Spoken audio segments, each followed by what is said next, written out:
کیوں وقت پر تمہاری نماز ہوتی نہیں؟ ریزن خود تلاش کر لینا آپ جا کر کے. ظہر میں کہاں تھا؟ کون سی چیز نے مجھے نماز سے روکا تھا؟ عصر میں کہاں تھا؟ کس چیز نے مجھے سجدہ کرنے سے دور کر دیا؟ ریزن آپ خود ڈھونڈو، روزانہ آپ خود ڈھونڈو. مغرب میں کیوں سر نہیں جھکا پایا میرے رب کی بارگاہ میں؟ کون سی چیز مجھے روکی تھی؟ کیا میں دکان پر بیٹھا تھا؟ تو وہ دنیا ہے جو دھوکا ہے جو تجھے اللہ سے دور کر دے. یا تم دوستوں کے ساتھ بات چیت میں بزی ہو گئے تھے تو یہ دوست شیطان ہیں جنہوں نے تجھے اللہ سے دور کیا تھا. یا کوئی اور چیز تھی، موبائل میں بیٹھا تھا، گیم کھیل رہا تھا، یہ وہ دنیا ہے جو تجھے اللہ سے دھوکا دی. ٹی وی میں بیٹھا تھا، میچ میں بیٹھا تھا، کھیل کود میں تھا. یہ ساری چیزوں کا ریزن آپ خود ڈھونڈو. یہ عبادتوں سے کون ہے جو مجھے دور کیا ہے؟ اللہ کریم کی بارگاہ میں سر جھکانے سے کون سی چیزیں روک رہی ہیں؟ مجھے بتاؤ قسم رب ذوالجلال کی. آج کسی نے تمہارے گردن پر تلوار رکھی ہے کہ اگر سجدہ کرو گے تو کاٹ دیا جاؤ گے، مار دیا جاؤ گے. کسی نے تم کو نیزہ دکھا کر کہا کہ مسجد جاؤ گے تو گھونپ دیا جائے گا. کوئی چیز نہیں ہے. تمہارا نفس ہے جو تمہیں دور کیا ہوا ہے. تمہاری اپنی وہ چیزیں ہیں جن کو تم دل سے لگائے ہوئے ہو. اللہ کریم کی بارگاہ میں آنے کے لیے جو اہمیت تمہیں دینا چاہیے وہ دوسروں کو اہمیت دینے لگتے. اسی لیے ایک بزرگ نے کیا خوب کہا تھا. وہ اپنے مرید کی دکان میں گئے، بہت بزی شیڈول تھا اس مرید کا.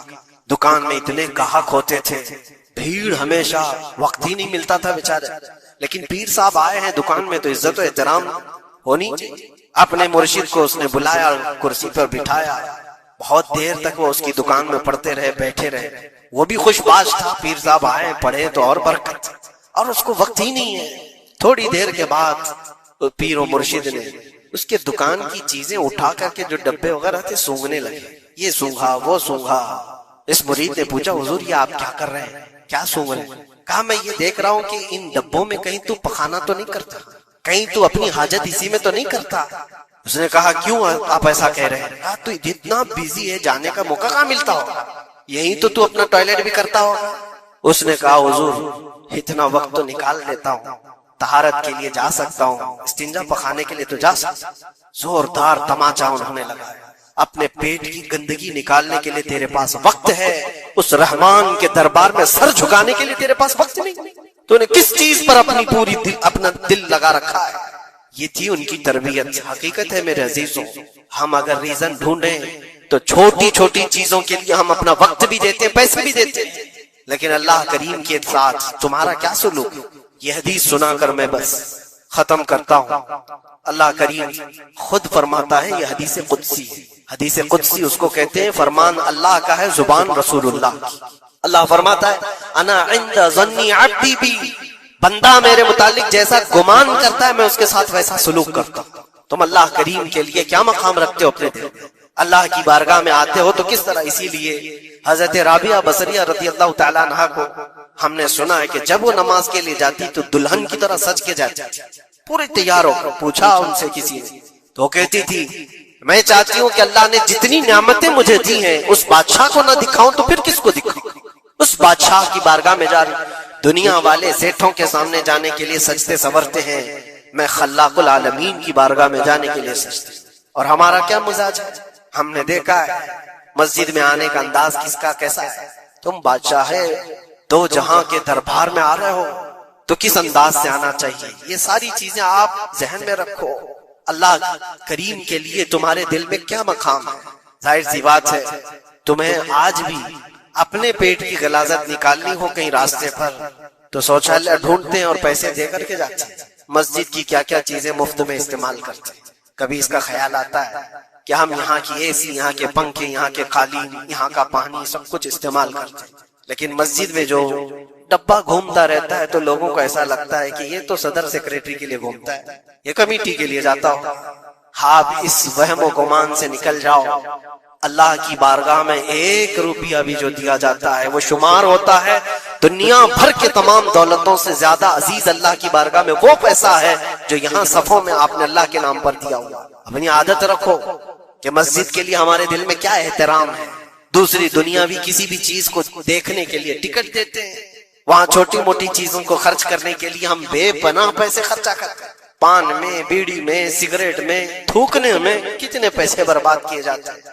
اللہ تبارک و تعالیٰ کے نام پر جب بات آتی ہے تو کیوں دل پر یہ بوجھ ہوتا ہے، یہ علامت ہے کہ دل جب کالا ہو جائے اور رب تعالیٰ سے بندہ دور ہو جائے تو اللہ کی بارگاہ میں دینے سے وہ کترانے لگتا ہے۔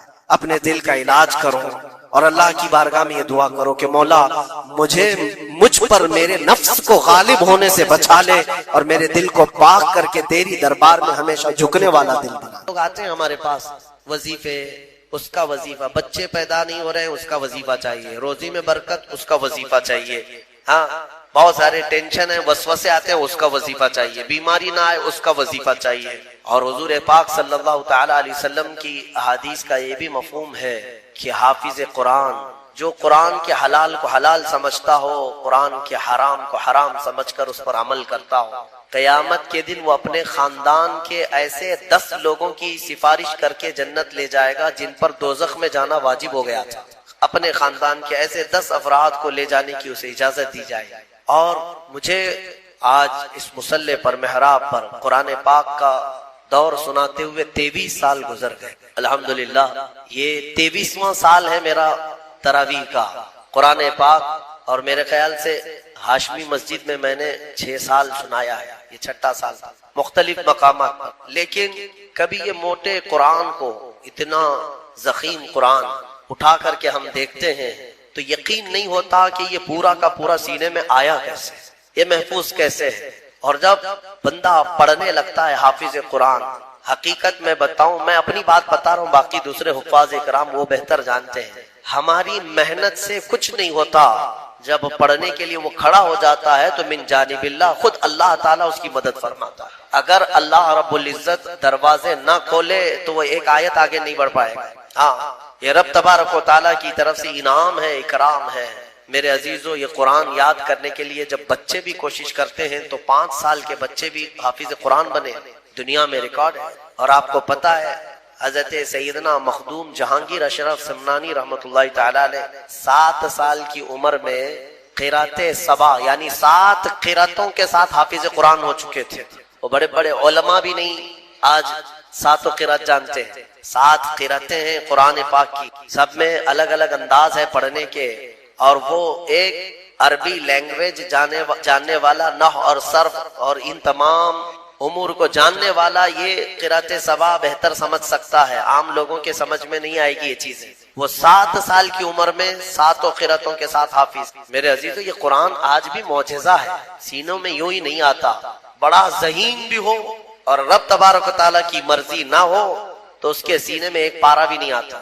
اور کبھی ہم نے دیکھا ہے بڑا کند ذہن ہے، کچھ آتا نہیں ہے، اسکول میں 0 تھا لیکن قرآن حفظ کرنے پر لگا تو پورا حافظ قرآن بنا ہے۔ ایسے بھی میں جانتا ہوں جن کو 2+2 معلوم نہیں ہے لیکن حافظ قرآن ہو جاتا۔ یعنی اس قدر دیہات سے آئے ہوئے بچے تھے جن کو کچھ نہیں معلوم تھا لیکن قرآن پورا یاد تھا۔ یہ معجزہ ہے قرآن کا۔ اعلیٰ حضرت امام احمد رضا خان فاضل بریلوی رضی اللہ عنہ عالم تھے، بڑے مفتی تھے۔ آپ اندازہ کریں 14 سال کی عمر میں وہ مفتی بن چکے تھے، 13 سال کچھ مہینے۔ جس دن وہ بالغ ہوئے اس دن پہلا فتویٰ انہوں نے لکھا ہے 14 سال کی عمر میں۔ بہترین عالم، بہترین مفتی، لیکن حافظ نہیں تھے آپ، قرآن کے حافظ نہیں تھے۔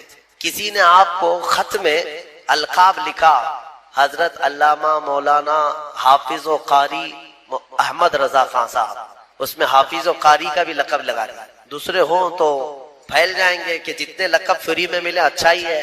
اعلیٰ حضرت نے دیکھا کہ میں حافظ ہوں نہیں اور لوگ مجھے حافظ سمجھ رہے ہیں۔ یہ شعبان کی آخری تاریخ تھی، شاید دوسرے دن سے رمضان شروع ہو رہا تھا۔ آپ نے اس خط والے کے گمان کے مطابق اپنے آپ کو اتارنے کے لیے عزم کر لیا کہ اس کے خط کا جواب بعد میں لکھوں گا، حافظ قرآن پہلے بنوں گا، کیونکہ اس نے حافظ کہا ہے مجھے، حافظ قرآن کہا۔ تو اعلیٰ حضرت کا معمول یہ تھا کہ روزانہ رمضان میں فجر سے لے کر کے شام تک ایک پارا یاد کرتے تھے اور تراویح میں ایک پارا سنا دیتے، یہاں تک کہ 29ویں رمضان کو یا 27 کو آپ مکمل 1 مہینے کے اندر حافظ قرآن ہو گئے۔ 1 مہینے کے اندر حافظ قرآن، ہاں 1 مہینے میں وہ حافظ قرآن ہو گئے۔ قرآن کا یہ معجزہ ہے، اللہ تبارک و تعالیٰ وہ جس کے سینے میں چاہے اس کو عطا فرماتے ہیں۔ میرے عزیزو، آج بھی بہت سارے ایسے بچے ہیں جو قرآن کو یاد کرتے ہیں بہت بچپن میں، اور ان کے ذہن کے دریچے ایسے کھل جاتے ہیں۔ آپ نے مولانا حارث صاحب کے پیچھے بھی تراویح پڑھی ہے، یہ ہمارے بھتیجے ہیں، انہوں نے تقریباً 4.5 مہینے میں پورا حفظ قرآن کی، الحمدللہ انہوں نے بھی ایک ریکارڈ قائم کیا تھا، اور اپنے سبق کے دوران انہوں نے 29واں پارہ 2 دن میں پورا پارہ سنایا تھا، آدھا پارہ ایک دن یاد کر لیا۔ تو یہ اپنے کمال کی بات نہیں، یہ اپنے کسب اور اپنے ذہن کی بات نہیں، رب تبارک و تعالیٰ کی عطا اور فضل۔ امام اعظم ابو حنیفہ کے ایک شاگرد ہیں امام محمد، یہ چھوٹی عمر میں امام اعظم کے پاس پڑھنے کے لیے آئے، داڑھی نہیں تھی، چھوٹے تھے، تو امام اعظم ابو حنیفہ رحمۃ اللہ علیہ کے پاس بڑے بڑے ان کے جو شاگرد تھے، علماء تھے، محدثین بیٹھتے تھے، اس میں ایک چھوٹی عمر کا لڑکا آیا ہے، تو امام اعظم نے ان کو ٹال دیا کہ جاؤ بات، لیکن شوق اتنا تھا امام محمد کا کہ وہ ہٹنے کو تیار نہیں۔ امام اعظم ابو حنیفہ نے ان کو ٹالنے کے لیے کہا کہ بیٹا میں انہی کو پڑھاتا ہوں جو حافظ قرآن ہوتے ہیں، تم حافظ ہو؟ کہا حافظ تو نہیں، حافظ بننے میں 2-3 سال لگ جائیں گے، جب تک تھوڑا سا جوانی آ جائے گی پھر سمجھ لے گا۔ کہا جاؤ حفظ کر کے آؤ۔ وہ گئے، 8 دن کے بعد پھر آئے امام اعظم کے پاس، کہا کہ حضور مجھے شاگردی میں لے لیجئے۔ کہا میں تم کو پچھلے ہفتے بھیجا تھا حافظ بن کر کے آنا، انہوں نے کہا میں پورا حافظ بن کر کے آیا ہوں 8 دن کے اندر۔ میرے عزیزو، یہ اللہ تبارک و تعالیٰ کی طرف سے انعام ہے، اور میرے آقا صلی اللہ تعالیٰ علیہ وسلم کا زندہ معجزہ ہے۔ اللہ تبارک و تعالیٰ اس قرآن پاک کی خوب برکتیں ہمیں عطا فرما ہے۔ قرآن کو نہ چھوڑو اے میرے عزیزو، قرآن کو چھوڑ کر کے آج اس قدر گمراہی آئی ہے۔ وہ زمانے میں معزز تھے مسلمان ہو کر، آج ہم خار ہیں تاریک قرآن ہو کر، قرآن کو چھوڑ کر ذلیل ہیں۔ قرآن کو چھوڑنے کی وجہ سے یہ ساری آفات ہے۔ اور پچھلی قوموں کے بارے میں قرآن میں اللہ تعالیٰ نے فرمایا، اللہ تعالیٰ ان سے فرمایا خذوا ما آتیناکم بقوہ، ہم نے جو تمہیں دیا ہے وہ مضبوطی سے پکڑو۔ یعنی یہودیوں کو تورات دی گئی تھی، بنی اسرائیل کو زبور دی گئی تھی، اور ہر ایک امت کو یہ کہا گیا ہے کہ مضبوطی سے یہ کتاب تھامے رہو۔ جو اللہ کی کتاب اتری ہے یہ صرف اور صرف جھاڑ پھونک کے لیے نہیں ہے، یہ تمہاری پوری زندگی کا دستور آیا ہے۔ ہاں کل کیا ہونے والا ہے یہ قرآن میں پڑھو، یہ بے خبر نجومی تمہیں کیا بتائیں گے۔ قرآن عظیم تمہاری زندگی کا پورا دستور العین ہے۔ اس کو چھوڑ کر کے ہم ادھر ادھر کی آج ٹھوکروں پر مجبور ہو چکے ہیں۔ میرے عزیز و حیرت ہے ہماری قوم کو، طوطے کے پاس جا کر کے اپنا بھوش پوچھتے ہیں چٹھی نکال کر کے کہ میرا بھوش کیا ہونے والا ہے۔ وہ بھی سڑک چھاپ آدمی جو طوطا لے کر کے خود سڑک پر بیٹھا ہے، وہ لوگوں کا مستقبل بتا رہا ہے۔ ہائے، یہ اس کی بیوقوفی نہیں ہے، اس کے پاس جانے والے کتنے بڑے بیوقوف ہیں۔ مستقبل تمہارا بتا رہا ہے اور خود جو ہے سڑک چھاپ بنا ہوا ہے۔ ساری دنیا کے مستقبل بھوشمانی کر رہا ہے، لکیریں پڑھ رہا ہے، اور خود کی لکیر شاید پوری مٹی ہوئی ہے۔ عقل ہے یا نہیں ہے جو لوگ اس طرح کی جگہ پر جاتے ہیں؟ میرے آقا صلی اللہ علیہ وسلم نے فرمایا من اتا بکاہن فقد کفر بما انزل علی محمد، جو کسی کاہن جوتش کے پاس گیا، میرے آقا فرماتے ہیں اس نے محمد کا انکار کر دیا صلی اللہ علیہ وسلم۔ محمد صلی اللہ علیہ وسلم پر جو کچھ اتارا گیا ہے اس کا اس نے انکار کر دیا۔ کیوں جاتے ہو؟ قرآن تمہارے پاس سب سے بہتر کتاب ہے، قرآن عظیم، ساری چیزیں تمہارے پاس۔ اللہ تعالیٰ نے فرمایا وَلَا رَطْبٍ وَلَا يَابِسٍ إِلَّا فِي كِتَابٍ مُبِينٍ، کوئی خشکی اور کوئی تری کی بات ایسی نہیں ہے جو ہم نے قرآن میں بیان نہ کیا ہو، سب ہے قرآن میں، اور جو جس طرح سے اس سے فائدہ اٹھائے گا وہ اس کے ظرف کی بات ہے۔ میرے عزیزو، کم سے کم آج اتنا تو کرو کہ تلاوت تو کثرت سے شروع کر دو۔ حدیث میں ملتا ہے کہ اگر لوگ آتے ہیں ہمارے پاس وظیفے، اس کا وظیفہ، بچے پیدا نہیں ہو رہے ہیں اس کا وظیفہ چاہیے، روزی میں برکت اس کا وظیفہ چاہیے، ہاں بہت سارے ٹینشن ہیں، وسوسے آتے ہیں اس کا وظیفہ چاہیے، بیماری نہ آئے اس کا وظیفہ چاہیے۔ وظیفے اس پر انہی سب کے چکروں میں پڑے ہوئے۔ حالانکہ حدیث میں ہے کہ قرآن کی تلاوت تمہیں سارے ذکر سے بے نیاز کر دے۔ اگر قرآن کی تلاوت میں کوئی بندہ مصروف ہے، اس کے بارے میں فرمایا کہ اگر اس کو دعا کرنے کا وقت نہیں ملا، اور وہ قرآن کی تلاوت میں مصروف ہے، تو فرمایا کہ مولا تعالیٰ اس کو سارے لوگوں کی دعا کے برابر عطا فرمائے۔ وہ بندہ رحمان کا کلام پڑھ رہا ہے، دعا کرنے کا اگر اسے وقت نہ ملا تو بھی مولا اس سے راضی ہے۔ میرے عزیزو، قرآن پڑھنے کے آداب میں بھی آج میں دیکھتا ہوں تو لوگوں کو کھجلی ہونے لگی، ادھر ادھر پینتیاں بدلنے لگے۔ قرآن پاک پڑھتے وقت تمہارے اندر رقت طاری ہو تو سمجھ لینا ایمان بھر گیا ہے۔ قرآن کی یہ صفت بتائی گئی وَإِذَا تُلِيَتْ عَلَيْهِمْ آيَاتُهُ زَادَتْهُمْ ایمانا۔ یہ کون لوگ ہیں؟ جو اللہ تبارک و تعالیٰ کے پرہیزگار بندے کون ہوتے ہیں، ان کے بارے میں اللہ فرما رہا ہے کہ جب ان کے پاس قرآن کی آیتیں تلاوت کی جاتی ہیں تو ان کا ایمان بڑھ جاتا ہے. وجلت قلوبہم، ان کا دل ہلنے لگتا ہے شوق سے. اللہ کی بارگاہ میں حضرت امام اعظم ابو حنیفہ رحمۃ اللہ تعالی علیہ مغرب کی نماز کے لیے حاضر ہوئے. صرف قاری قرآن نے اذا زلزلت الارض زلزالہا یہ سورہ پڑھی، اتنا رونے لگ گئے، اتنا رونے لگ گئے. اس میں قیامت کا ذکر ہے کہ یاد کرو کس چیز کو، جب زمین ہلا دی جائے گی، وَأَخْرَجَتِ الْأَرْضُ أَثْقَالَهَا، اور زمین کے اندر کی ساری بوجھل چیزیں نکال دی جائیں گی باہر، زمین سب اگل دے گی. اور سورہ قاریعہ میں اللہ نے فرمایا یوم یکون الناس کالفراش، لوگ اس دن پتنگوں کی طرح ہوں گے، اڑ رہے ہوں گے.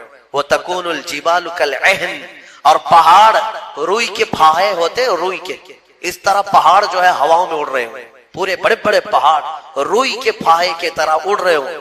اللہ نے قرآن پاک میں جو قیامت کے تذکرے فرمائے، امام اعظم ابو حنیفہ صرف سورہ زلزال پڑھتے رہ گئے. عشاء کا وقت آیا، عشاء پڑھی، پھر کھڑے ہو گئے، صرف یہی اذا زلزلت الارض زلزالہا اسی میں رہ گئے.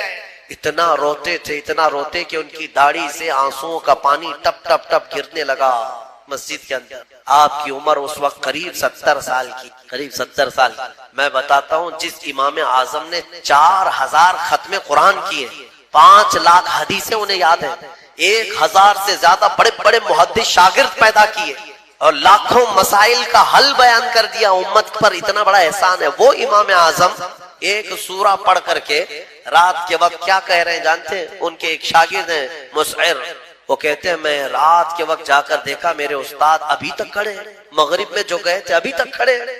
آدھی رات گزر گئی تو وہ دروازہ کھول کر پیچھے کھڑے ہوئے تو امام اعظم ہاتھ پھیلا کر یوں رو رہے تھے اللہ کی بارگاہ کہ اے مولا، قیامت کے دن اگر ابو حنیفہ کی بخشش ہو گئی تو تعجب کی بات ہے، ورنہ مجھ جیسا آدمی بخشے جانے کے قابل نہیں. امام اعظم کہہ رہے ہیں میری بخشش ہو گئی تو تعجب کی بات ہے، جس نے 4000 ختم قرآن کیے ہوں اور پھر یوں کہتے ہیں مولا میرے پاس بخشے جانے کے لائق کچھ ہے نہیں سوائے سفید داڑھی کے، اور تو نے فرمایا ہے کہ سفید داڑھی والے کو عذاب دینے میں مجھے حیا آتی ہے، مولا میری سفید داڑھی کو دیکھ کر مجھے معاف کر دے.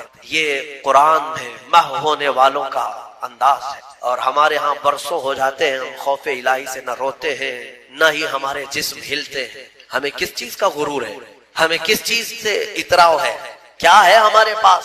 دنیا کے جو سب سے اچھے لوگ تھے وہ صحابہ تھے. ایک بار وہ زور سے ہنس رہے تھے تو میرے آقا نے صرف ان کو اتنی بات پر پوچھا کیا تم سبوں نے قیامت کی تیاری کر لی؟ تو اتنی زور سے ہنستے کس بات پر؟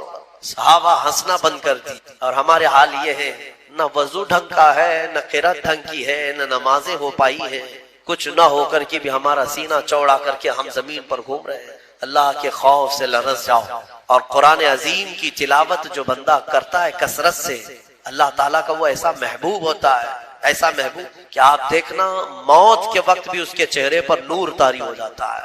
ہاں اس کے لبوں پر مسکراہٹ ہوگی. قرآن کثرت سے پڑھنے والے کی روح آسانی سے نکالی جاتی. امام احمد بن حنبل بڑے امام ہیں، فرماتے ہیں نزا کیا وقت تھا ان کے، اور اس وقت سے کوئی باہر آتا نہیں، لیکن اللہ تبارک و تعالیٰ جسے چاہے موت کے منہ سے نکال. ان کے ساتھ ایسا ہوا کہ قریب موت کا وقت آ گیا اور سانس جو ہے پھڑکنے لگ گئی، ہلکی ہلکی ہو گئی، لگتا کہ اب روح نکلے گی، تب روح نکلے گی. اسی اسنا میں وہ کہتے ہیں کہ شیطان قریب آ گیا، شدت کی پیاس لگی. اور شیطان کس کی بات کر رہا ہوں؟ امام احمد بن حنبل. شدت کی پیاس لگی تھی اور وہ پانی لے کر قریب آیا اور بار بار مجھے اپنی طرف بلاتا تھا، کیونکہ پانی کے لیے آدمی کہیں پر بھی چلا جائے. وہ کہتے ہیں کہ مجھے اندازہ تھا کہ یہ ابلیس ہے، مجھے بہکا رہا ہے، لیکن پانی کی خواہش بھی ہے. اور اس کے بعد وہ آپ سے بحث کرنے لگا کچھ معاملات پر، موت کے قریب، جبکہ بولنے کی طاقت بھی نہیں. تو اچانک ایک خوبصورت نوجوان آیا، اس نے گھونسے مار مار کر کے شیطان کو بھگا دیا. شیطان بھاگ گیا، ڈر کر کے بھاگا. امام احمد بن حنبل کہتے ہیں مجھے سکون ہوا، کم سے کم اس کی شرارتوں سے بچ گیا. وہ نوجوان اتنا حسین تھا، بہت خوبصورت تھا. میں نے اس سے پوچھا کہ میں نے تجھے زندگی میں کبھی دیکھا نہیں، تو کون ہے؟ وہ نوجوان کہتا ہے احمد بن حنبل میں سورہ یاسین جس کو تم روزانہ تلاوت کرتے تھے، اللہ نے مجھے آج یہ شکل دی اور اس ابلیس کو میں نے مار کر بھگایا کہ تمہاری نزع میں وہ تمہیں گمراہ نہ کر سکے۔ بہرحال یہ کیفیت ان کی ختم ہوئی، آپ نے یہ بیان کیا، پھر بعد میں دوبارہ آپ شاید نزع کے عالم میں گئے اور انتقال ہوا۔ لیکن میرے عزیزو اندازہ کرو، اتنے بڑے امام جن کا حال یہ ہے کہ لاکھوں حدیثوں کے وہ حافظ ہیں، ان کے ساتھ ابلیس اخیر وقت میں ایسے شدت سے گمراہ کرنے کی کوشش کرتا ہے، تو ہمارا اور تمہارا کیا حال ہے؟ اگر کوئی چیز اس وقت بچائے گی تو یہ اللہ کا کلام۔ یہاں تک کہ جب قبر میں دفن کر کے لوگ چلے جاتے ہیں تو قبر کے حالات بہت سخت ہیں۔ قبر بڑی چھوٹی ہے، ہم خود ہی کھودتے ہیں، جانتے ہیں کتنی قبر ہوتی۔